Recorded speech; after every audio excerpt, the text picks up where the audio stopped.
Myth 1 pound. It's easier than working at an office. Yes, it does get easier in terms of far less distractions and being able to take much more relaxing and fun breaks whenever you want. But those perks are dwarfed by how big of a challenge maintaining self-discipline and keeping yourself accountable actually is. With nobody being there and watching you, you are going to have to resist the urges to take breaks all day long. So before you decide you want to work from home, decide whether you have enough self-discipline to pull it off. Solution. Self-discipline is exactly like muscles. You build it gradually over time. The moment you stop practicing it, you actually fall behind. Become a hardcore devotee of self-discipline.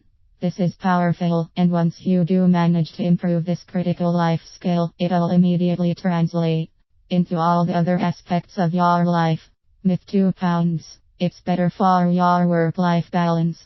This one actually might be true in some cases, but often it is not.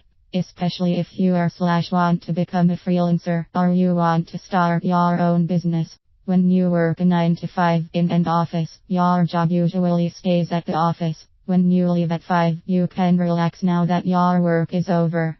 Upon arriving home, you change the environment and you change your state of mind.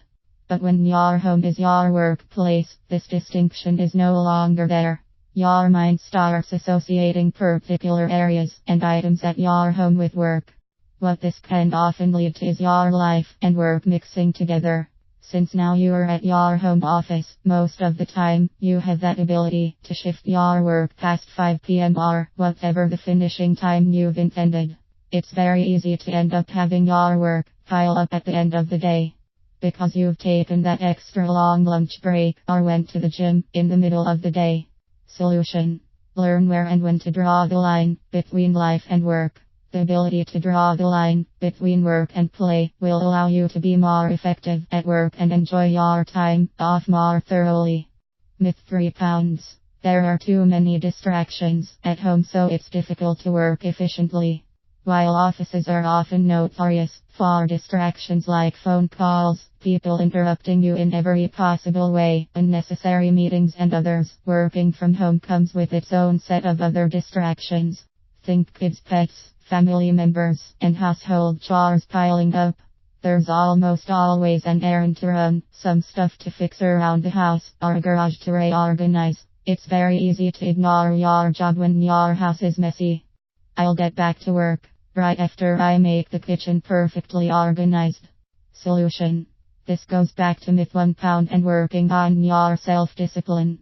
If you can also tame your perfectionist's incentives and focus on simply getting the work done at the cost of your home not being thoroughly organized, you'll be golden.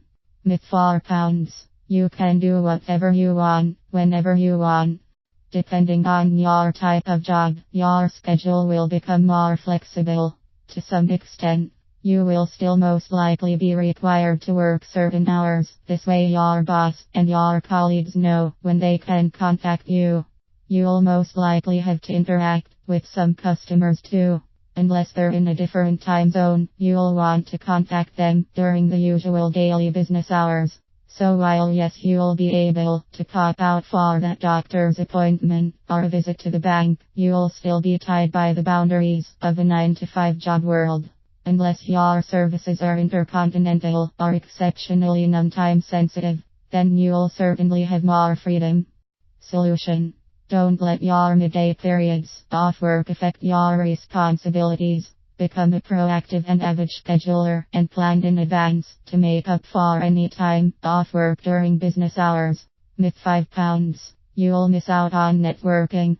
There usually isn't a busy water cooler at your home, and even if there is one, none of your colleagues would be swarming around it. But so what? It's not the 90s anymore. Face-to-face networking is becoming less and less important, and people are increasingly more active on social media. Heck, there's a separate social media service for everybody's needs now. Facebook for family, classmates and general purposes. LinkedIn for your professional network. And Instagram for anyone interested in snippets about your life. As well as Twitter for keeping up to date with all the buzz. in your industry and social circles. The list goes on and on. Fill out your LinkedIn profile. Start a blog, either a personal one or on some specific topic. You probably already have a personal brand on the internet, whether you want it or not. Develop it consciously.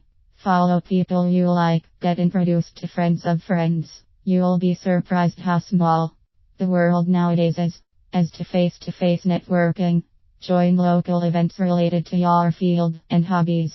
The results are quality networking opportunities. You'll get to meet new people and see people you don't have the chance to see every day. Myth: £6. Since you'll be home, you won't need childcare. Sounds like the most natural consequence, right? Wrong. Yes, you'll be closer to your kids, but you're still going to be working. And it'll be much harder to be completely distraction-free in this regard. You'll probably be trying hard to get focused and get a good deal of work done while your kid will be crying for attention. Life shows that most successful people who do end up working from home 9 times out of 10 spend money on childcare anyway or have some family member take care of their kids. Solution: put your child in daycare, hire a sitter, ask a relative to help, or do a babysitting swap with a friend. You can certainly try to balance being closer to your offspring and getting work done efficiently. However, you are probably going to need some major help anyway, just like you would if you were working at an office.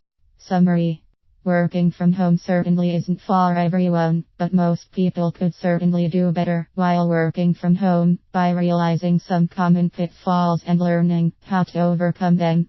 Much of the problem solving described here really boils down to one's organization skills and having a robust system to keep track of all the to-dos.